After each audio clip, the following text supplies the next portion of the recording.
Hi, I'm Val Head, and this is a video series on the principles of UX animation. Today we're talking about the principle of easing. Easing functions are what describe the speed changes of your animation over the course of its duration. And because of that, easing plays a big role in how your animations are perceived. While there are nearly infinite options out there for easing functions, there are four main categories of easing you'll most likely run into for UX animation. There's linear, ease in, ease out, and ease in out. Let's take a closer look at each of those. Linear easing, sometimes also referred to as no easing, means there are no speed changes at all over the course of an animation. No speeding up, no slowing down, nothing.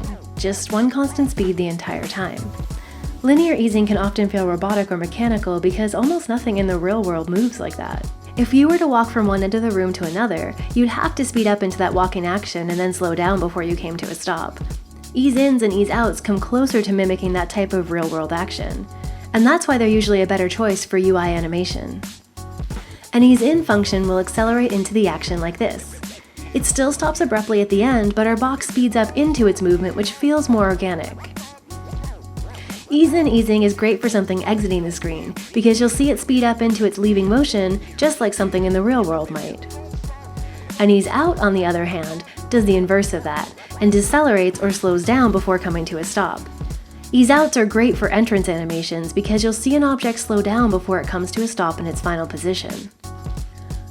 Both of those last two easing types can be combined to make an ease-in-out easing. This easing option both accelerates into the action and slows down before coming to a stop, which makes it a great choice for point-to-point movement on screen. What's even better is that in the world of animation, you can have nearly infinite variations on these types of easing.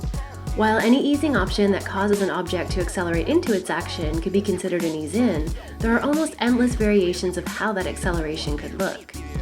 And the same goes for ease-outs and ease-in-outs as well. There's so much room for variation and customization within each of these categories. If you found this video interesting, I highly recommend digging into easing functions, how they work, and all the other options we have out there for easing. It's some of my favorite stuff. So that's the UX animation principle of easing. I hope it's something you'll find helpful in your own work.